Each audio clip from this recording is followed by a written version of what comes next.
Sunday at 9/8 Central on ABC.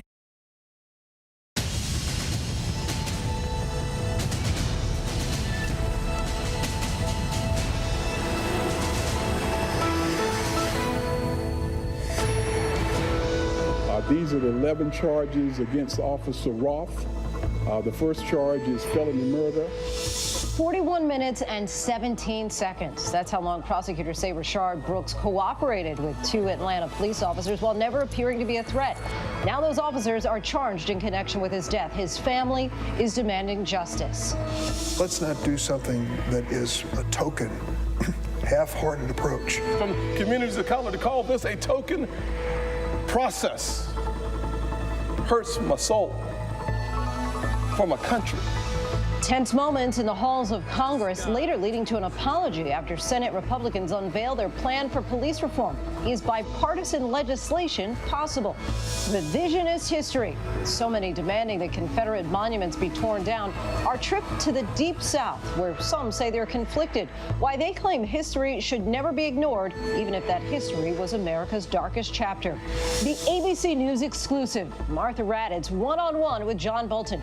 The president claims all conversations with him are classified. The lawsuit to try to block the release of Bolton's book. COVID cases continue to rise at an alarming rate in several states. New concerns about a possible outbreak at Orlando's airport. And we hear from the governor of the hardest hit place on earth from this pandemic, New York State. What Governor Cuomo says they learned about this deadly virus. And our conversation with Hall of Famer baseball player Ken Griffey Jr. His new documentary, thoughts on the Black Lives Matter movement and the stalemate that may threaten this year's baseball season. Good evening, everyone. I'm Lindsay Davis. Thanks so much for streaming with us. An 8-year-old little girl all dressed up for her birthday, waiting for her dad to come home to pick her up to celebrate. That's how the attorney for the family of Rayshard Brooks describes the morning after an Atlanta police-involved shooting that took Brooks's life on Friday. Today, just 5 days later, both officers have been charged in his death. Rayshard Brooks, a 27-year-old husband and father, was found asleep in his car last Friday by officers in a Wendy's drive-thru. What happened next is the latest flashpoint during weeks of protests against racism and police use of force. And today, the Fulton County District Attorney said that Brooks was cooperative and was never a threat to those 2 officers. One of them, Officer Garrett Rolfe, is now facing 11 counts, including felony murder. The other officer, Darren Brosnan, is also charged. Prosecutors say he stepped on Brooks as he lay on the ground bleeding to death. So many shocked that this has happened again, especially right in the aftermath of the killing of George Floyd. And will a jury find these 2 officers guilty? Our Steve Osunsami leads us off. It's what the streets wanted, a murder charge in Atlanta tonight for the officer seen here shooting Rayshard Brooks in the parking lot of this Wendy's restaurant last Friday night. The first charge is felony murder. Garrett Rolfe, who lost his job a day later, is accused tonight of felony murder and 10 other charges that could cost him his life if he's convicted. Officer Devin Brosnan, who was first to arrive on the scene, is charged with aggravated assault. The county prosecutor who made the decisions said that these photos steered his thinking. Pictures of former Officer Rolfe kicking Brooks as he's dying, and pictures of Officer Brosnan standing on the shoulder of the man. Officer Rolfe actually kicked Mr. Brooks while he laid on the ground, while he was there fighting for his life. It all began with a call that Brooks was asleep at the wheel in the drive-thru of the restaurant. Officer Brosnan gets there first. Hey. Copy 41 no injury. Sir. 25 westbound at Jones. What's up, man? 25 west. Hey, you're parked in the drive-thru right now. Hey, sir. All right, you good? Yeah. Brooks wakes up and moves the car into a parking space. Officer Rolfe arrives, and this is now an alleged DUI. In the drive. Hold on, Mr. Brooks. Will you take a preliminary breath test for me? Yes or no? I don't want to refuse anything. It's yes or no. It's completely up to you. But when Brooks refuses arrest, it gets physical, and you see him wrestle a taser from one of the 2 officers. It's when he's seen here, reaching back with the stun gun and pointing it at the officer, when Officer Rolfe fires. In a statement, Rolfe's lawyer says his client heard a sound like a gunshot and saw a flash in front of him. Fearing for his safety and the safety of the civilians around him, Officer Rolfe dropped his taser and fired his service weapon at the only portion of Mr. Brooks that presented to him. Mr. Brooks' back. What are we doing? Or do we care about the protesters and trying to solve the issues that they have? Or do we just care to use sacrificial lambs to act like we're doing something? We don't know. But what I do know is you're tearing up the Atlanta Police Department. The prosecutor says there's a lot more to the story, that Brooks was 18 feet away when the first shot was fired, that the taser Brooks had wrestled away from the officer had fired all of its rounds, and that Rolfe yelled, "I got him," after firing the deadly shots. Brooks' family tonight says this is the starting point of justice. I was very hurt. I couldn't imagine being there because I don't know what I would have done if I would have seen that for myself. But I felt everything that he felt just by hearing what he went through. And it hurt. It hurt really bad. Yes, we appreciate and we commend the DA's office for charging these officers appropriately. But that's just step one.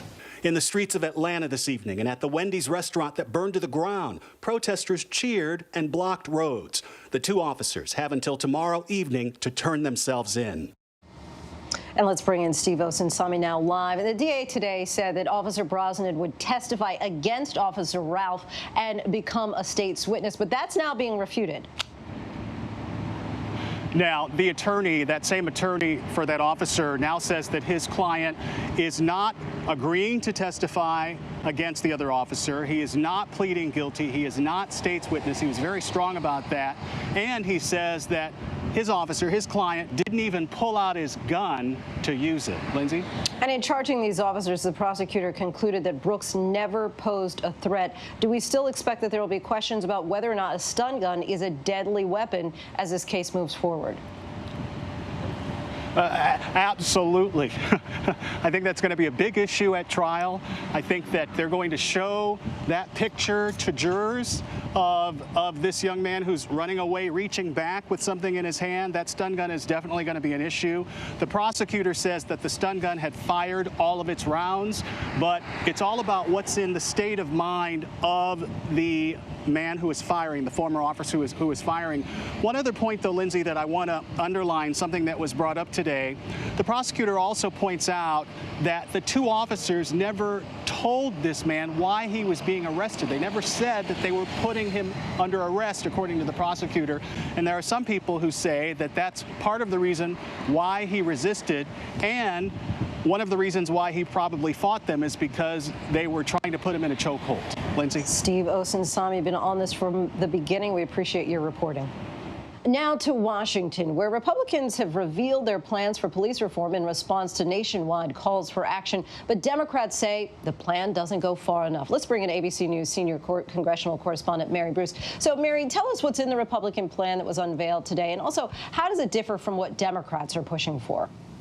Well, Lindsay, tonight both parties are moving ahead with their own plans, setting up this showdown over these vastly different proposals. Senator Tim Scott, the Republican who's leading his party's effort, says his plan will support both law enforcement and communities of color. But Democrats say the GOP bill falls far short. Senator Kamala Harris saying it wouldn't even save one life. So here's how the two proposals compare. Democrats would ban chokeholds and similar maneuvers like the one that killed George Floyd. The Republican bill doesn't mandate anything. Instead, it focuses on offering incentives to police departments to try and limit controversial tactics. And Democrats would alter what's known as qualified immunity in order to allow victims of police brutality to seek damages. The Republican bill would not, instead focusing on de-escalation training. And Democrats create a national police misconduct registry, while Republicans would not. But there are areas of common ground. For instance, both plans would make lynching a federal hate crime. So some overlap, but Lindsay, a lot of work still here to be done. And certainly two vastly different approaches. So what comes next, actually getting something passed, given calls from so many Americans for real action? And that is the big question. So the White House says that the president does support his party's plan, and Republicans now say what comes next is entirely up to Democrats. And Democrats are now facing a real choice. Do they try to make changes to the Republican bill, or do they try to quash it and start fresh, hoping that they can put enough political pressure on Republicans that they can get them to agree to stricter reforms? What we do know for sure is that there is a limited window here for Congress to act before the summer recess, and both parties are very eager to get something done. Lindsay. Mary Bruce reporting in from the nation's capital. Thanks, Mary. Thank you. And now to an ABC News exclusive. Martha Raddatz one-on-one with former Trump National Security Advisor John Bolton. His new book due out next week on June 23rd, as the White House is now suing to try to stop its release. Tonight, new details on Bolton's claim that President Trump pleaded with China's president to help him win re-election, and what Bolton says that foreign leaders actually think of the president. Here's ABC News Chief Global Affairs Correspondent Martha Raddatz. The accusations are explosive. John Bolton at the president's side for some of our country's most vital national security decisions, calling Trump erratic, irrational, foolish, and stunningly uninformed, believing Finland was part of Russia, unaware Britain is a nuclear power, and, said Bolton, Trump was not always truthful. Is the president lying? Yes, he is. And it's not the first time either. Bolton also saying the president was marked by foreign leaders, from North Korea's Kim Jong-un to Russia's Vladimir Putin. Bolton telling us in an exclusive interview the Russian leader, like others, was eager to meet Trump alone, without advisors, so he could flatter and manipulate. How would you describe Trump's relationship with Vladimir Putin? I think Putin thinks he can play him like a fiddle. I think Putin is smart, tough. I think he sees that he's not faced with a serious adversary here. I don't think he's worried about Donald Trump. Donald Trump, as we say, sees himself as a deal maker. What happened to the deal maker in those situations? Well, the president may well be a superb deal maker when it comes to Manhattan real estate.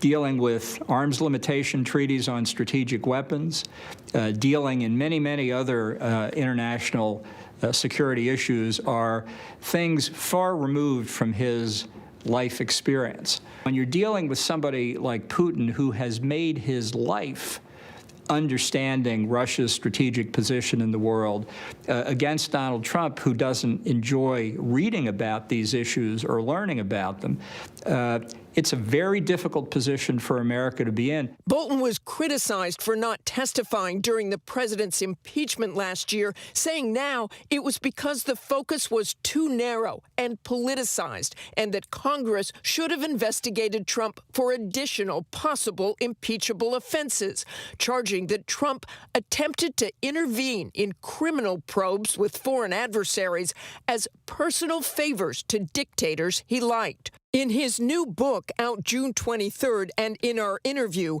Bolton also says he heard firsthand from Trump that security aid to Ukraine was directly tied to his requests that Joe Biden and others be investigated by the Ukrainian president, which Bolton says he himself found deeply disturbing. Bolton saying he was alarmed at what he described as obstruction of justice as a way of life, adding that foremost on Trump's mind at all times was re-election.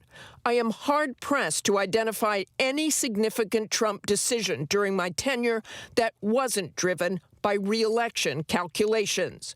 One example, says Bolton, the president asking China's President Xi to buy soybeans and wheat to help win the support of farmers, quote, pleading with Xi to ensure he'd win.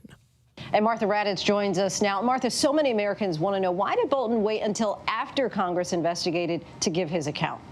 He says again and again it's because he didn't like the way the Democrats were running the hearings. He thought they were politicized. But he also says he doesn't think he would have made a difference. That's something I press him on again and again, Lindsay, in the interview. And did John Bolton tell you that he knew that the White House would fight this book coming out? I don't think he was at all surprised. You'd certainly heard the White House warning John Bolton about this, so I think he was ready for all that is coming his way. Martha Raddatz, thank you so much for that exclusive. For the latest on Bolton's battle with the White House, let's bring in our chief White House correspondent, Jonathan Karl. So, John, just explain what action the Trump administration has taken to try to prevent the release of this book. And given that they've known about it for months, why did they wait until this week to finally make their move? It's a great question. They went to court. They filed suit just yesterday trying to prevent publication of this book. Obviously, they have known about the book for a long time. They have known that Bolton planned to go ahead with publication regardless of whether or not he got final approval from the White House. So why did they wait so long? Well, as far as I can tell, one factor here is that they never thought they had a chance to actually stop publication of this book. They thought this was a complete long shot from the start. So this lawsuit is effectively part of the White House public relations pushback against Bolton. It's part of the story. Do the lawsuit just as, these books have already been printed. They're out in distribution centers. There's no way it's going to be stopped, but the lawsuit becomes part of the story. They also, Lindsay, believe that although they have no real legal chance of stopping publication of this book, they think they do have a chance to take away Bolton's profits, to have those profits go back into the U.S. Treasury. They will fight to do that. And any reaction inside the White House as to the substance of what we've seen so far from Bolton's account? They're beginning to push back on specific references in the book. The primary pushback right now is on Bolton as a person. They are saying he is cashing in on this. They are saying he is somebody who lacks credibility. They are accusing him simultaneously of making things up and revealing classified information. They say some of these allegations are just not true, specifically the explosive allegation that he asked President Xi of China for help getting him reelected. They say that that is flatly wrong. All right, Jonathan Karl from the White House for us. And be sure to tune in for Martha's full interview with John Bolton in a primetime special this Sunday night, 9 p.m. Eastern on ABC. The COVID-19 pandemic in this country continues to get worse. New cases are rising in 20 states and Puerto Rico, and 15 states are reporting an increase in hospitalizations. Florida has been hit particularly hard, adding more than 5,300 new cases in just the last 48 hours, a record high. Florida's Governor Ron DeSantis says that that's from increased testing, but doctors disagree. The bottom line is we're seeing more hospitalizations, and that's not from increased testing. That's from real people who are needing hospital care. That means true increase in cases, not just what we're detecting. But New York, once the epicenter of this outbreak, has improved dramatically. Our Amy Robach sat down with New York Governor Andrew Cuomo today for a closer look at the state's successes and failures in fighting COVID-19. We've seen what's happened in some of those other states, the Ozarks and Arizona, places where we're seeing spikes. How concerned are you that New Yorkers are now letting their guard down? I'm concerned because it's human nature. We test every day. We get numbers every day. You can't lose the focus and the discipline, because you tell me how New Yorkers behave tomorrow, I will tell you the infection rate a week from tomorrow. It is that closely linked. As the governor of the hardest hit state in the country, Governor Andrew Cuomo has spent the last 100 days leading New Yorkers through the coronavirus pandemic. In one word, can you describe the past 100 days? Hell. Can I say that? Yeah, you can. I think that's fair. We were the worst per capita across the globe. We had a higher infection rate than countries. So we took dramatic action, and God bless New Yorkers. They all rallied. They got it. I gave them the facts literally on a daily basis, and they acted intelligently and responsibly, and we now have the lowest transmission rate of any state in the United States. So I like to say we went from the worst infection rate to the best infection rate, but it's all because of what New Yorkers did. What still keeps you up at night? So many things. We still don't know where we're going with this. No one can tell you. I talk to global experts every day, people who have gone through China and South Korea and Italy, et cetera. But nobody really knows, is there a second wave? Is there not a second wave? You look at what's going on around the country now with the spike in the number of viral transmissions. That is frightening. You know, New York is not an island. We can be doing a great job and getting the spread down and the rate of transmission down. but people travel here from other states. Some critics have suggested that you ignored early warnings about the severity of this disease, and that if you had shut down a week earlier or two, that lives could have been saved. I believe that the former CDC director, Tom Frieden, says you could have cut New York's death toll by up to 80%. Obviously, now we have information we didn't have then, but do you regret now, with the information you have now, not shutting down New York earlier? Well, we didn't have the information then. And when we come back, migrant families locked up by ICE during the pandemic, the heartbreaking choices that some parents are having to make. How some are disputing the history of the Confederacy, downplaying the significance that slavery played in the Civil War, and why they disagree with the removal of Confederate monuments as we continue to see them coming down. And the terrifying encounter these siblings had with a shark. How did it end? Stay with us.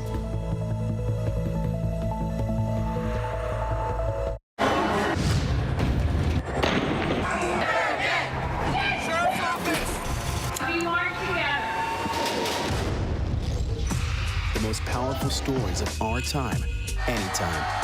Nightline. Now, with so much on the line, ABC News, America's #1 news, is right there for you live on Hulu with stories of strength, stories of hope. Because now, when it matters most, Hulu has live news. Hulu has live news. Hulu has live news. And that news is ABC News. ABC News Live on Hulu. ABC News Live on Hulu. Watch the news you need. Thanks so much for streaming with us. Streaming to all Hulu subscribers right now. With America reopening, how can you stay safe, keep your family safe, and thrive? We all have so many questions. And that's why we're right here for you with what you need to know. So join us afternoons with What You Need to Know at 1 Eastern, 12 Central and Pacific on ABC. Welcome back. Across the country, Confederate monuments continue to be pulled down at a speed unimaginable just weeks ago. The history is clear. The state-sponsored decision to enslave humans is arguably the most painful act in the history of America. Yet some say that these monuments that glorify the Confederacy are not just about slavery and racism, that they're about history and heritage. As these monuments continue to tumble, our Will Carr has been traveling the last few days across the Deep South, where emotions are raw about what to do and how to treat this painful chapter of history. They're sparking palpable anger across the United States. They're the faces in communities that can hide in broad daylight. Many residents we met admit that before George Floyd's death, they never even noticed these chiseled and controversial figures. But for those who have, monuments, especially Confederate monuments, can spark a range of emotions, everything from honor to hate. Take them down! Over the weekend in New Orleans, a group ripped down a statue of John McDonough, a wealthy pre-Civil War slave owner who helped fund the city's public school system. The protesters then rolled the bust into the Mississippi River. It's time for these statues to go. What the death of George really represented was the straw that broke the camel's back. There are roughly 780 Confederate monuments in public spaces across the United States, according to the Southern Poverty Law Center. Some cities, including Jacksonville, Florida, had preemptively started to take theirs down. This is a symbol of white supremacy and hate that was put up in the Jim Crow days, and black people know that. Removing and moving these statues from public property is the first step to reconciliation and to healing. Here in Gulfport, Mississippi, there is a massive monument of a Confederate soldier. You can see at the bottom it says, "Lest we forget," and on the side that it was unveiled in October of 1911. That's 46 years after the end of the Civil War. But 1911 was a big year for Confederate monuments going up in a number of states. Across the South, many Confederate monuments were erected first during the Jim Crow era, then while the KKK flourished during the Civil Rights era. Critics say monuments were meant to intimidate, while supporters believe they were built to remember. I do believe that those monuments were put up in good faith by people who wanted to honor what they perceived to be the sacrifice of their own flesh and blood. Bruce Roberts, like many others in the South, isn't shy about his Confederate pride. He's holding the state flag of Mississippi, the only state flag in the United States that still incorporates the Confederate battle flag. I still think that this should be our state flag. I don't think it should be offensive. But Gulfport city leaders and some residents disagree. That flag is recognized as hatred and racism. and it needs to be taken down, put in a museum, like a lot of other older artifacts. On Tuesday, the Gulfport City Council voted to take down the Mississippi flag and replace it with a neutral magnolia flag. Are you sensitive, though, to people saying at this point, especially in the context of our present day and everything that's going on, people saying this is really something that's bothering us right now? Well, if somebody says that they are, offended people of goodwill, if they are offended and they don't like it, I mean, I do have to be cognizant of that. It sounds like you have your beliefs, but you also have an open mind and are willing to have a conversation.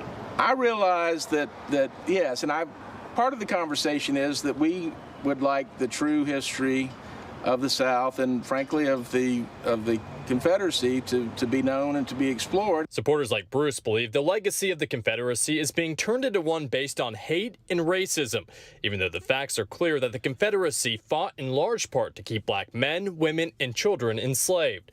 Families were split in the process. 620,000 on both sides died. If we just can't agree, then at some point, with the democratic process, then, okay, if we're going to change things, let's change them, but let's do it in an orderly fashion, and we can do it without mob violence, and we can do it without disrespecting one another. Down the street, we found Spencer Schultz and his brother Jared getting haircuts. Spencer's heading into the Army after graduating from a high school not far from that Confederate monument that's next to the county courthouse.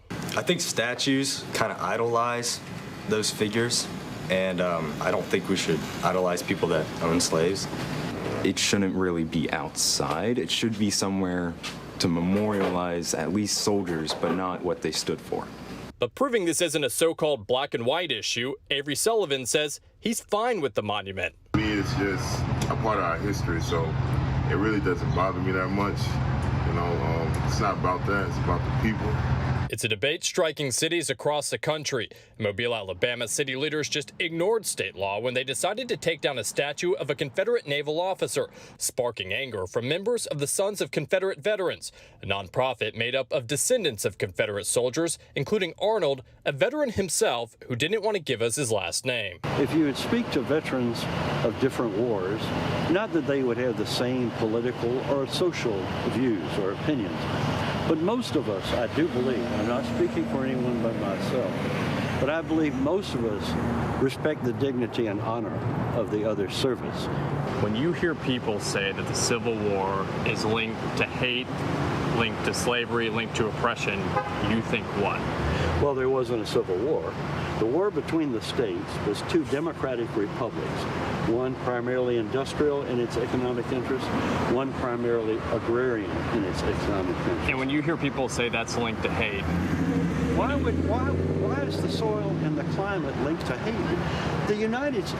The Northern Union practiced slavery throughout the world. As a member of the Sons of Confederate Veterans, Arnold is wearing a pin with the Confederate battle flag.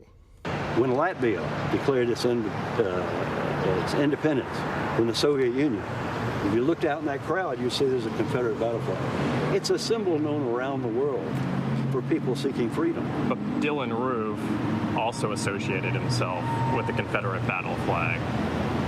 And he went into a black church and killed a number of people. When something like that happens, I mean, does that take away from your feelings of it or water down? Well, what if he had been flying a Lithuanian flag instead of a battle flag? Well, then we would be having that conversation. No, we wouldn't. The Confederate symbol is no stranger to New Orleans, a city known for its diverse culture, rich food, and of course, Mardi Gras. Once home to the largest slave market in the United States, after the Civil War, New Orleans erected Confederate monuments across the city. But in 2017, at the direction of then Mayor Mitch Landrieu, the city took down a handful. There's a difference between reverence and remembrance.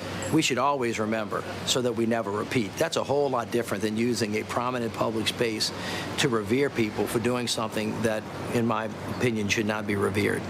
This is Lee Circle in the heart of downtown New Orleans. Back in 1884, a bronze statue to Robert E. Lee was erected at the top of that monument. But in 2017, that statue was taken down. For the past 3 years, the city's been discussing what should come next. When these Confederate statues went up, it wasn't a community decision. It was the decision of certain groups of people, and those were the white people in power. Now some groups are calling for more statues like President Andrew Jackson in the French Quarter to come down, sparking more conflict in the Big Easy. I just view it as an attack on our history. It's an attack on things that are not going to improve the plight of the people in New Orleans, which is what we should be focused on. How do we make life better here for all people, African Americans, white, all people in New Orleans, in a city that's poor and got a lot of problems? Critics say the history is ugly. Would you concede that? I would say it's certainly a history that is got some terrible things about some of these people and some things that were pretty exemplary. Local radio show host Jeff Carrere points out that after the war, General PGT Beauregard, whose statue was taken down in 2017, advocated for voting rights for former slaves. Beauregard, though, according to historians, thought blacks were, quote, ignorant and could be persuaded to vote his way. I understand the problems with glorifying the Civil War. I don't want to do that. But it's part of our history. And I just think it should be recognized along with other parts of our history and make it even more of an attraction for people. Let's look at that history, right? It's ugly. It's very ugly. It's state violence, and it's intimidation, and it's denial of political power to people across race. But now some are taking history into their own hands. Remember that bust of John McDonough that sank to the bottom of the Mississippi? That statue was later fished out by a separate group of white men with God Bless America playing in the background. It's unclear where the statue is tonight. And Will Carr joins us now live from Jasper, Alabama. And Will, we keep hearing throughout your story about history, and I want to drill down on that for a moment because you're learning that the history of the Civil War and how it was taught may have been altered in large swaths in the South by design. So I'm going to give you both sides of this, Lindsay. Nobody disputes that the United Daughters of the Confederacy put up monuments like the one behind me all across the South in the early 20th century. That aligned with the Jim Crow era. Now, historians also say the same group went into schools here in the South and tried to change facts about the Civil War, and that those changes led to some of the talking points that we've all heard for decades. Now, the people who support those monuments and support the Confederacy point to that old saying that history is in the eye of the beholder. They say that the North won, so they had their own set of facts coming out of the war. So the people in the South here had their version of what happened, and they wanted to get that into the school systems and into the conversation moving forward with history. Lindsay. And obviously some of the people who you spoke with, they want to make sure that these monuments stay despite the pain and anguish of the legacy of slavery and what it leaves many, the stain, I guess, that it leaves on millions of us. Is there a middle ground? So that's a question we have asked in city after city, town after town. A lot of people, like you mentioned, are entrenched. They either want these statues to stay up, or like you saw in New Orleans, they want them in a river. But there is a middle ground, people we've spoken to on both sides of this issue who say, look, if they can't stay up and if they can't go in a river like you saw in New Orleans, maybe you could put them in a museum. There's actually one in Biloxi called Beauvoir. It's the retirement home of Lincoln Davis. They told me that actually they would like to see them up, but if they can't stay up, they are willing to take those statues so that the people who want to go and honor those statues can. Lindsay. Really interesting historical perspective there. Will Carr, thank you so much for your reporting. And we still have a lot to get to here on ABC News Prime. After 131 years, Quaker Oats is now acknowledging this image of Aunt Jemima is based on a racial stereotype. When will the packages and names change? Coming up, the stunning allegations made against one of the former stars of that 70s show. Plus, we drill down on the social activity during these recent social justice protests, how they compare to other recent hot-button moments online. But first, our tweet of the day. Remembering and honoring the lives of those lost in a Charleston church when a Confederate sympathizer opened fire.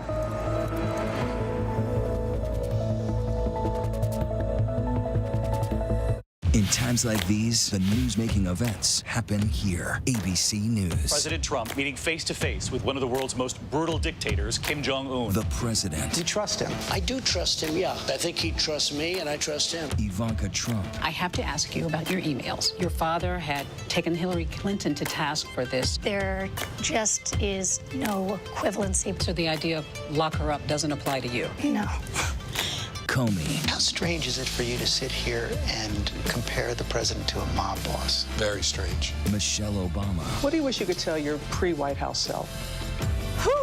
Melania Trump. Do you think there's still people there that he can't trust? Yes. Still working out? Yes. Michael Cohen. So he's still lying? Yes. It's a big statement. And now, in a year with so much on the line, we're right there. Good evening tonight from Washington, a very busy news night. America's #1 news source, ABC News, straightforward. We all need someone who'll pull no punches and give it to us straight. No bull, no spin. Now imagine getting your news like that. Just give it to me straight. ABC News, straightforward. Another week in America, a country facing a new test now. The Wuhan airport, almost no one here. The last flight out of Rome. This is the nursing home just outside Seattle. Dozens of people were just rushed off this cruise ship. This is ground zero. It is shut down. Another ambulance just pulled out. Now they're headed to the hospital. Time is of the essence. You can see the ship behind me. This is the first time tests have been done here. Morning, afternoon, evening, late night, 24/7. ABC News, there for you. What's the most innovative daily news podcast out there to listen to every day? Well, the Edward R. Murrow Awards say it's Start Here, the daily news podcast from ABC News. Even the New York Times calls us a top news podcast worth listening to. Start Here, free on Apple Podcasts. Welcome back, everyone. New data shows just how widespread engagement has been over nationwide protests sparked, of course, by George Floyd's death. Let's take a look by the numbers. The website Axios reports that in the last month, there were more than 1 billion social media interactions, meaning likes, comments, and shares on stories related to police conduct, racial inequality, Black Lives Matter, and the cases of George Floyd, Breonna Taylor, and Ahmaud Arbery. That's according to data provided to Axios by social media analysts at NewsWhip. And no other social change movement during the Trump presidency comes close in intensity. The next largest was 153 million social media interactions in the 4 weeks after the 2018 mass shooting in Parkland, Florida, that sparked calls for action on gun control. Next, reaching 121 million interactions, was the backlash to the Trump administration's immigration and family separation policies in the summer of 2018.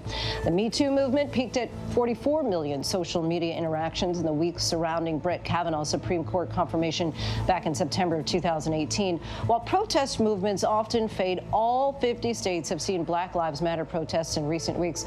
A new legislation is already being debated in Congress, showing the speed and impact of this nationwide engagement online and in the streets. And that engagement even extends to our bookshelves. 9 of the top 10 books on the New York Times combined nonfiction bestseller list this week are related to issues of race. And still to come, the legal limbo facing hundreds of thousands. When will the Supreme Court rule on the DACA case? We hear from several whose way of life could hang in the balance. Plus, the new feature that may make it easier for your smartphone to record uncomfortable encounters. And our conversation with a history maker during this Pride Month, the first transgender lawmaker elected in West Virginia. But first, here are some of the trending stories on abcnews.com.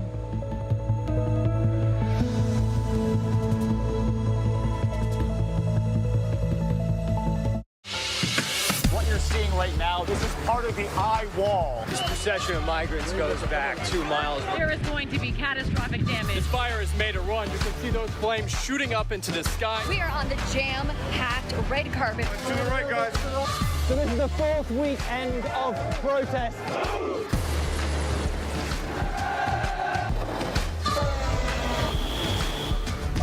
Watch ABC News on location for Facebook Watch. What's the most innovative daily news podcast out there to listen to every day? Well, the Edward R. Murrow Awards say it's Start Here, the daily news podcast from ABC News. Even the New York Times calls us a top news podcast worth listening to.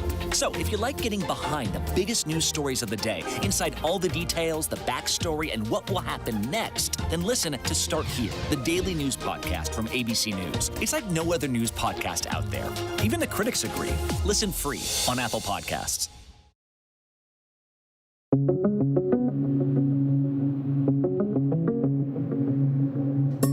Today, Fulton County District Attorney Paul Howard announcing Officer Garrett Rolfe, who shot and killed 27-year-old Rayshard Brooks, is facing 11 charges, including felony murder, carrying a possible life sentence or the death penalty.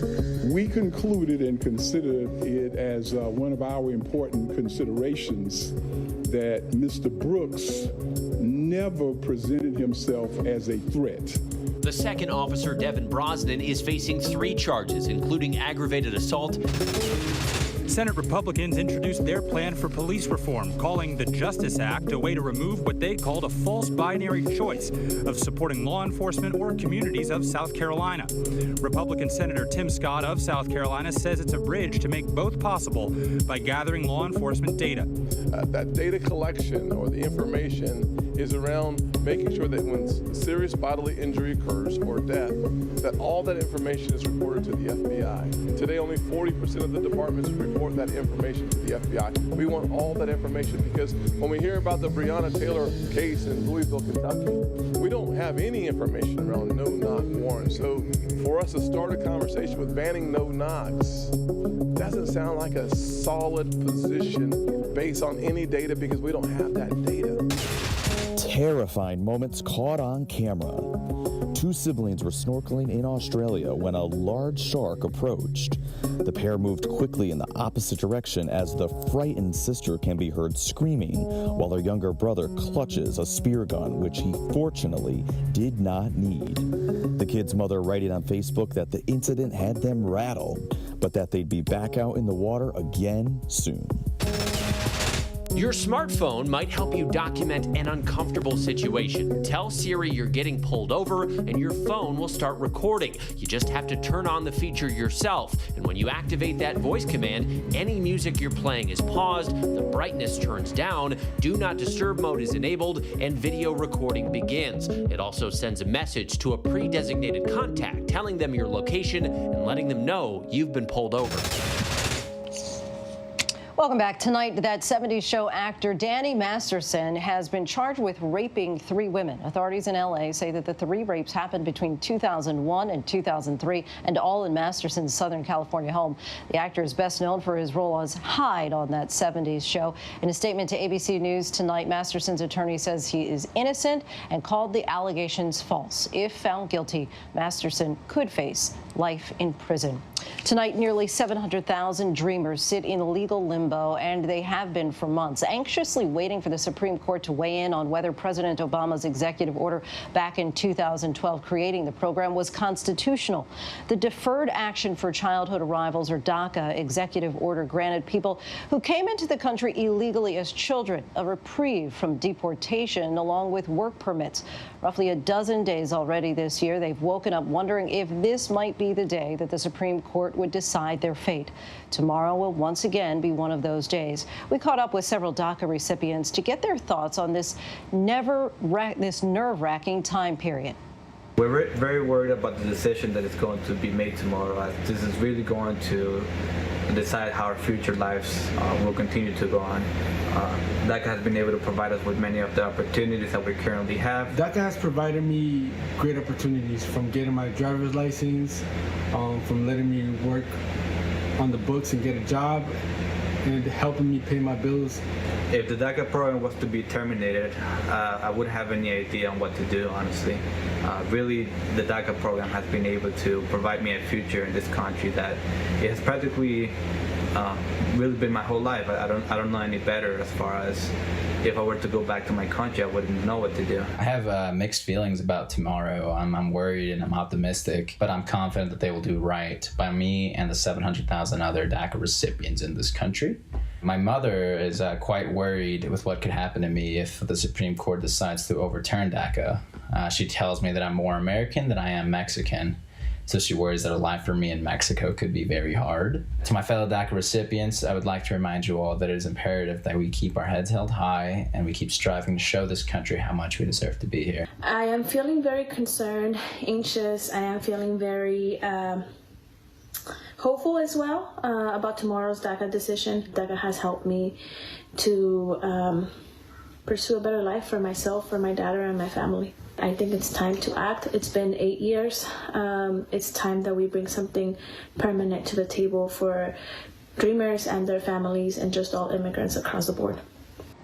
So many on pins and needles awaiting that decision. The court will release opinions at 10 a.m. tomorrow, but we still don't know if the DACA decision will be among them. We turn now to immigration and a painful choice that some migrant parents are being forced to make here right in this country. Families that cross the U.S. border seeking asylum may be detained in family detention centers for many months. That means children are locked up with their parents and other families, a situation that experts say is particularly dangerous during a pandemic. The alternative is family separation. But immigration advocates say that the government doesn't need to do this. ABC's Victor Kendo files this report. When the Trump administration implemented mass family separation of migrants in 2018, I have put in place a zero-tolerance policy for illegal entry on our southwest border.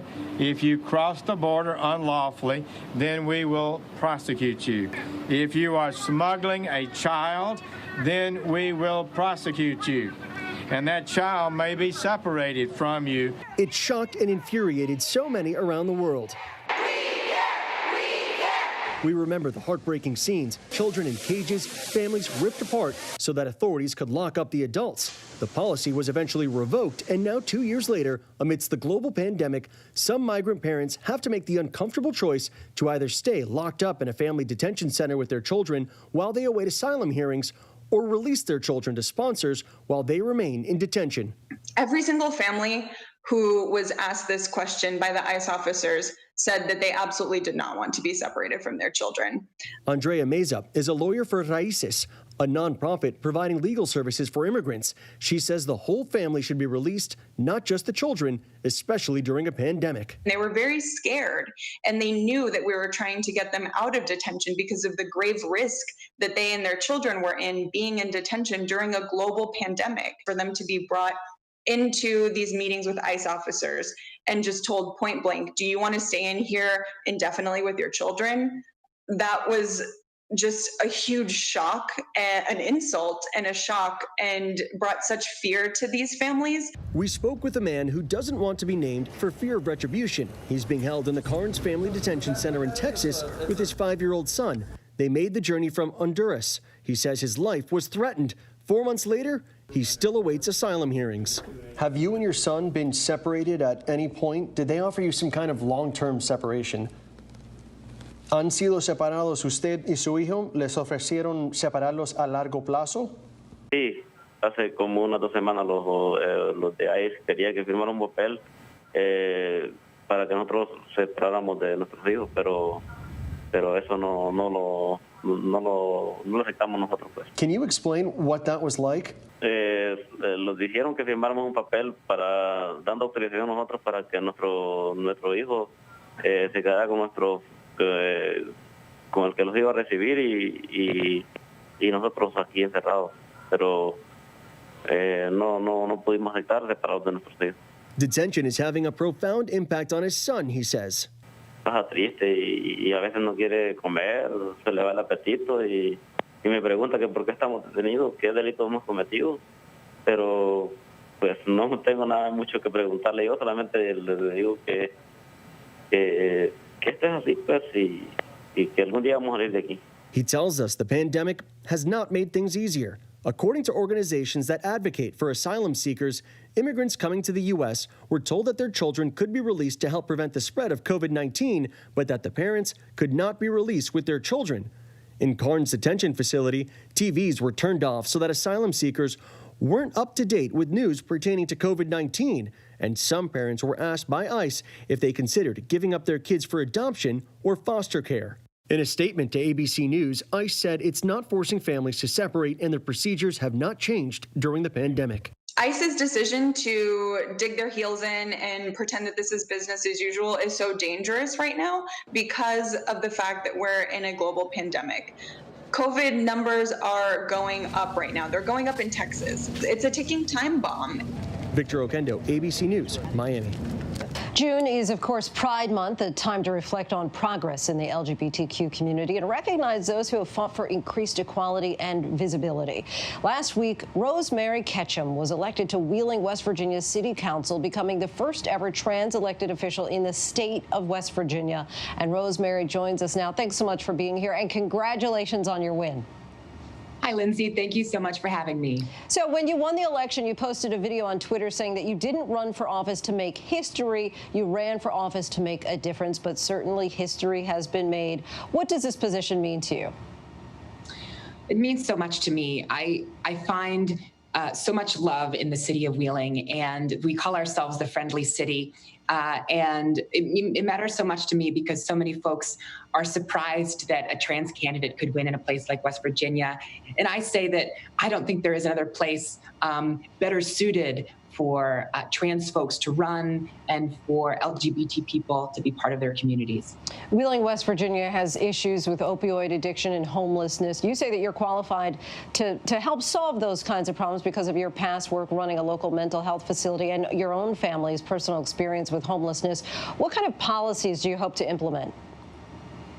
So I think one of the most important things that we can do is help engage our community in a holistic and wholehearted way by combining and bridging resources that we already have throughout our community. So, we have an issue with homelessness in the city of Wheeling. And like you said, we have an issue with opioid addiction.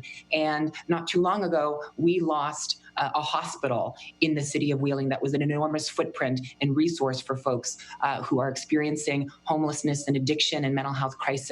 So as a city council person, I'm going to work really hard to bring back those resources and make as many resources in regards to mental health, addiction, and homeless advocacy available in my capacity as city council person. LGBTQ issues have certainly made national headlines this week. On Monday, the Supreme Court ruled that federal law protects workers from discrimination based on sexual orientation and gender identity. What was your reaction when that decision came down? And also, what impact do you think that will have on the LGBTQ community and workplaces? The ruling was surprising to me because we have such a conservative court, but truthfully, the ruling shows that trans rights are human rights, and that through Title VII, we were able to realize that in the law. The 1964 Civil Rights Act, I think, was best suited to really permit us to make this ruling. And, I was also grateful that Justice Gorsuch was making the majority opinion there. I'm very confident that this will have serious implications in the way that we treat and organize around the LGBTQ plus community. And hopefully it will change the way LGBT folks actually can live their lives openly and fully and without discrimination. The Trump administration also recently erased health care protections for transgender patients, which may make it more difficult for trans individuals to fight against discrimination by doctors and hospitals. What was your reaction to that move? I was absolutely appalled by the actions that this president had taken to remove healthcare protections from the LGBT community, from transgender individuals on the anniversary of the Pulse nightclub shooting and during Pride Month, no less. I ran for office so that I could reflect the values of my community and the actions of my leadership. I only wish our president would decide to do the same. But with that said, this Pride Month has been perhaps the most convoluted and the most fascinating one that I'm ever lived through. And so I'm confident that although this was a step backward, we are making strides forward, and hopefully that we can make sure that we hold this president and this administration accountable for these actions. Yeah, convoluted indeed. And so far, there are only 27 transgender elected officials in the U.S., according to the LGBTQ Victory Fund. What was your message to other trans people who want to make a difference in their own communities, but haven't felt like they were welcome enough to run for office? Well, Lindsay, that's a really good question. I think there is incredible power in inhabiting a space that wasn't built for you, inhabiting a space that wasn't built for trans people or LGBTQ folks or persons of color, to be honest. So I'm incredibly grateful to get the opportunity to serve my community. both here in the city of Wheeling and across the state of West Virginia. And it's so vital to know that representation matters and that fear is not the boss. We should run and we should win elected office. You know, I believe that it's easier and more efficient to replace elected officials than to convince them. And that's kind of what we attempted to do here in the city of Wheeling. Rosemary Ketchum, thank you so much for your time and good luck to you in your new position. Thank you. And still ahead, our conversation with Baseball Hall of Famer Ken Griffey Jr. With America reopening, how can you stay safe, keep your family safe, and thrive? We all have so many questions. And that's why we're right here for you with what you need to know. So join us afternoons with What You Need to Know at 1 Eastern, 12 Central and Pacific on ABC. Friday nights, 9/8 Central. True crime, cinematic, real-life drama, stunning, the unthinkable. Follow the clues. The Hunt. True crime. 2020. Friday nights, 9/8 Central on ABC. The world may feel out of your control, but your happiness doesn't have to be. Learn the secrets to happiness. Listen to the 10% Happier podcast, free on Apple Podcasts. ABC News honored winner of 4 Edward R. Murrow Awards, including the most prestigious honor, Overall Excellence in Television. ABC News, America's #1 news choice. ABC News, America's #1 news source. Straightforward news, straight to the heart of the story. ABC News, straightforward. As all sports leagues figure out the best way to get back to action, there's been a bitter divide in baseball over how to play ball again. But tonight, there's word a resolution could be in sight. Let's bring in one of the all-time greats, Ken Griffey Jr., who, while we wait for a return, is coming out with a documentary about his life and storied career. Thank you so much for Ken. Love that backdrop. Thank you. How are you doing? I am well. Well, you lived through a strike in 1994. It took some fans years to come back to the game. Are you concerned at all about the impact that this long gap between seasons may have on the game going forward? Yeah, you're always